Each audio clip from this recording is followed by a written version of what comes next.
Et bonjour mon frère, je t'ai bien écouté et je vais te répondre du tic au tac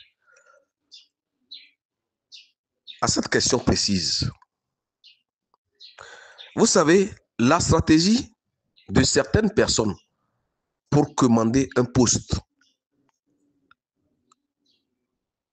il y a plusieurs manières de commander.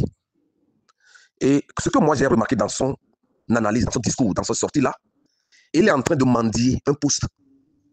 Il commande. C'est de la mendicité professionnelle. Il est rusé. Ce monsieur que tu vois, il est rusé. Ce qu'il dit, c'est une manière de commander.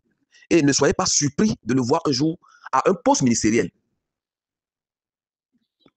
Ne soyez pas surpris un jour de le voir dans un gouvernement de ce régime. Peut-être il peut être au poste de ministre des droits de l'homme. Vous savez, ça surprend beaucoup de Togolais. Moi, ça ne me surprend pas. Moi, Rasli, je ne suis pas surpris. Puisque par le passé, moi, j'ai suivi la conférence nationale souveraine dans ce pays, au temps d'Eyadema. Et à la fin de la conférence nationale souveraine, on a placé un monsieur comme premier ministre à la tête du Togo. Et c'est aussi, un jour, c'était un avocat. Mais vous ne vous imaginez pas ce qui s'était passé. Personne ne pense pas à ce qui s'était passé. On a nommé un magistrat, un avocat, comme premier ministre de la transition ici. Comment ça s'est terminé, ce monsieur-là? Nous devons faire la lecture du jeu politique.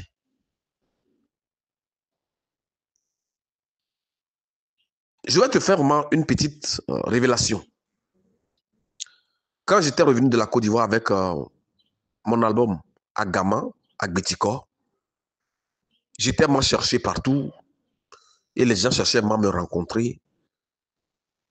Et la chance est que un jour, il y a un magistrat qui m'a appelé. Il a dit qu'il m'a suivi dans une émission. Et il a demandé mon contact, on lui a donné. Il m'a dit son nom, que je ne dirai pas ici, de passer le voir au tribunal. Et je suis allé le rencontrer au tribunal de Lomé. C'était un avocat de renom.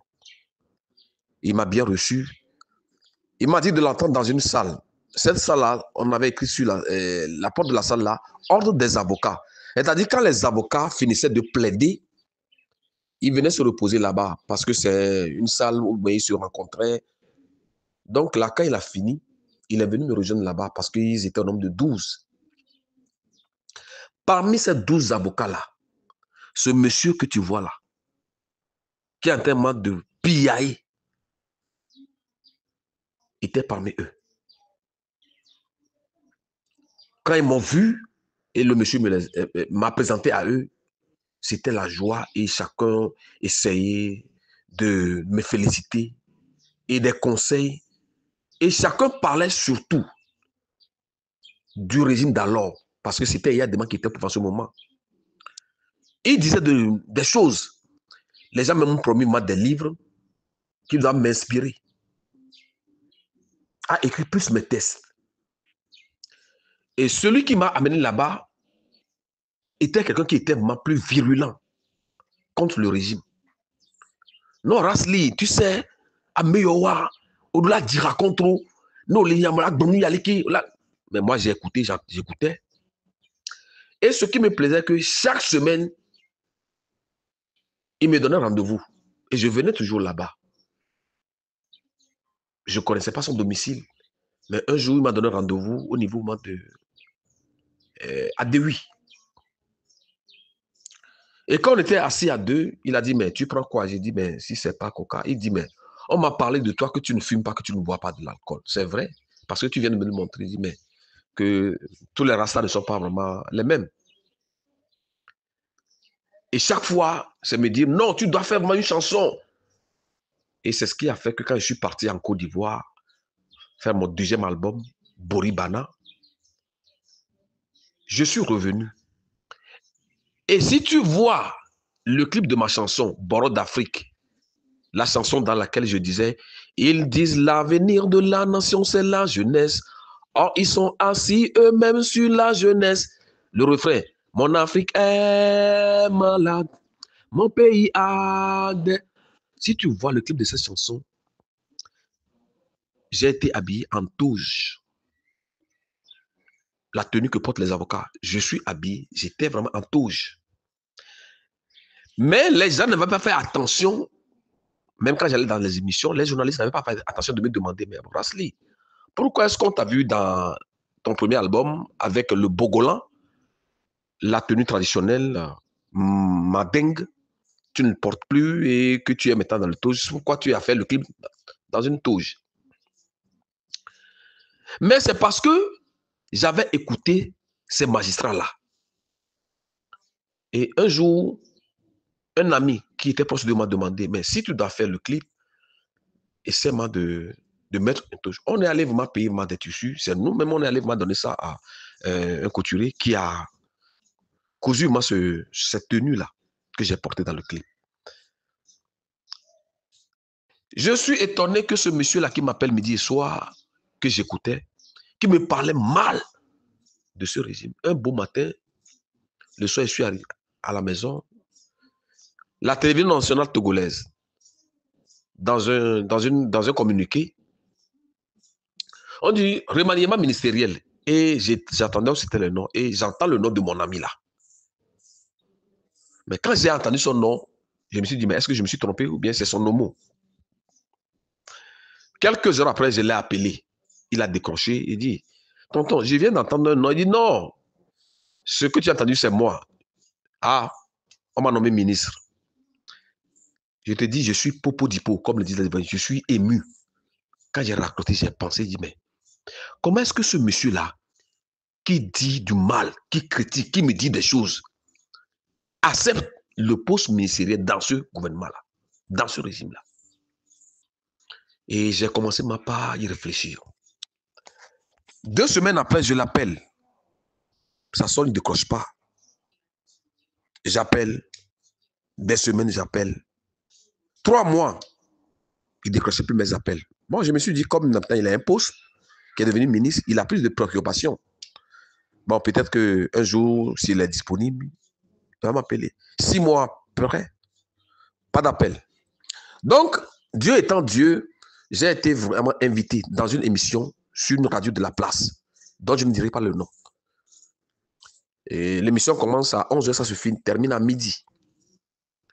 J'étais arrivé 10 minutes avant le début de l'émission et voici, je me suis retrouvé nez à nez avec ce ministre-là. Et quand on s'est rencontrés, on s'est salué, il m'a dit, mais comment va la musique? Il dit, mais tonton, ça va.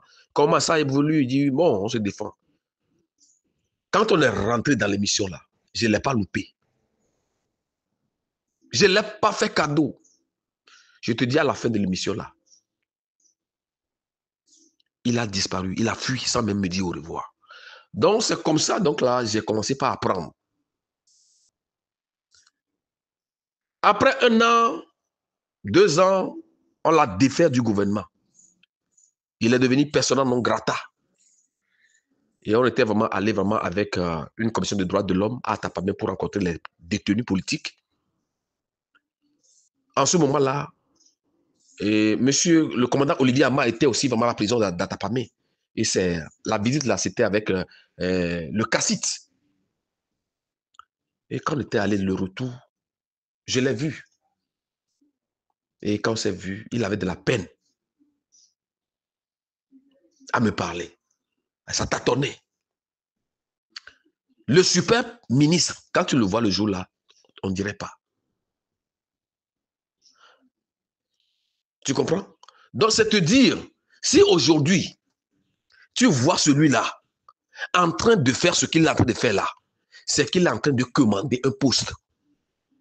Parce que financièrement, il ne tient plus. Son cabinet est à terre.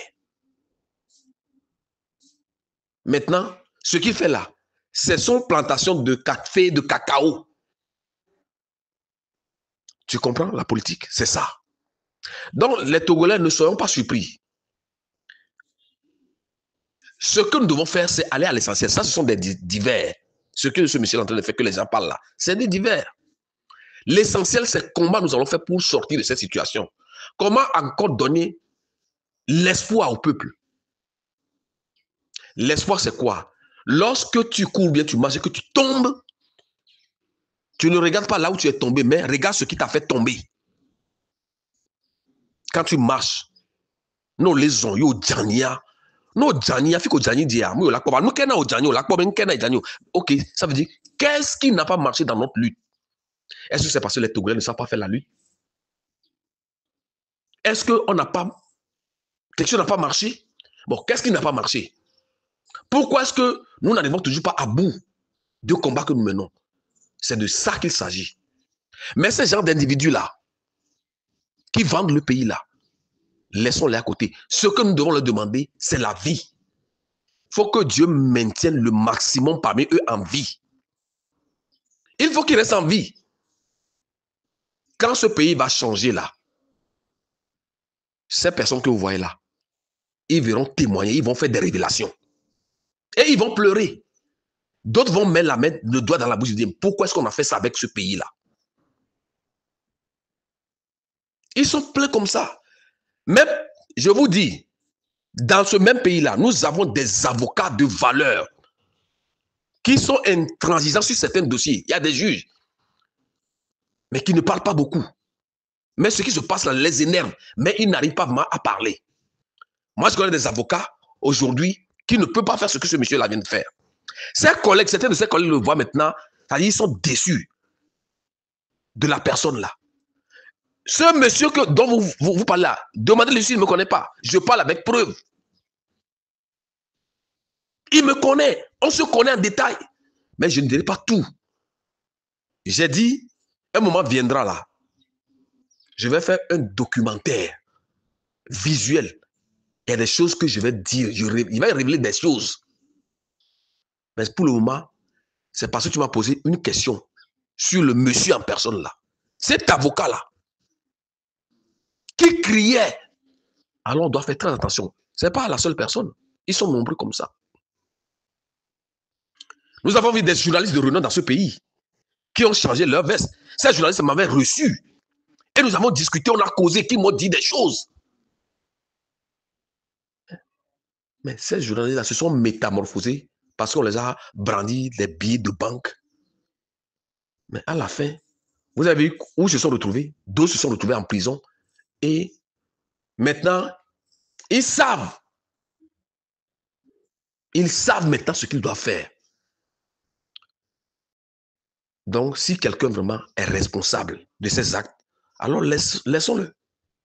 L'essentiel, comment faire pour sortir de cette histoire? Comment encore donner de l'espoir au peuple togolais? Les jeunes qui ont appelé la fois passée, les blogueurs, les tiktokers, mais moi j'ai dit ils ont fait un travail parce que personne ne pouvait imaginer encore un jour que la population alors encore se lever comme ils l'ont fait. Même s'il y a des choses qui n'ont pas marché, mais ils ont fait quelque chose. Ça restera dans l'histoire du Togo. Que ces jeunes blogueurs-là ont fait quelque chose. Maintenant, qu'est-ce qui n'a pas marché? Moi, Rasli, j'y crois. Ce pays sera libéré. Choco, choco. Ce que je dis, si les gens pensent que, ok, les gens font des choses, les gens font des trucs, et puis là, mais arrêtez.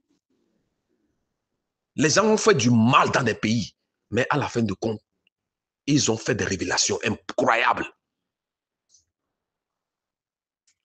Mon frère, qui pouvait imaginer Patrice Emery Lumumba, feu Patrice Lumumba, a été fusillé, son corps a été découpé et mis dans de l'acide. Qui pouvait imaginer un jour qu'une dent qui est restée chez un blanc, on va retrouver cette dent-là, et que c'est cette dent-là qui sera à l'origine de beaucoup de choses, et que les gens reconnaissent, et que ce pays-là reconnaisse que, ah, nous avons fait du mal au peuple congolais. C'est comme ça que les gens vont faire des révélations, un jour. Moi, je demande à Dieu que beaucoup restent en vie, pour qu'ils puissent un jour eux-mêmes faire des révélations, dire ce qu'ils ont fait du mal à ce peuple, comme ce monsieur-là. Alors l'essentiel est qu'on sorte de cette situation, car nous souffrons trop. Regardez le pays. Et nous, tu connais que là, Joël Miakouf, nos vieux Milag Blanc, voisins au Milag Blanc, c'est Goméa, à cause de la colère, hein, de graissement de dents, cette affaire-là, qui Milag Blanc, vous allez vous retrouver tout de suite à la gendarmerie, ou bien à la police, ou bien à la justice. Et la justice, la police aussi est fatiguée. passion dépassée. C'est parce que quoi? Il y a trop de frustration. Ça fait que nous vite cuit qu'il a jo. Il y a un novio, mais là, il a glen, les hommes. Mais là, il y a mes voisins, à mes gars, la frustration fait que, c'est-à-dire la colère, quoi. La personne ne peut même pas te dire ce qui est à la base de cette colère. C'est parce que les graissements dedans, les frustrations, le coût de la vie, la misère, fait que chacun devient aigri.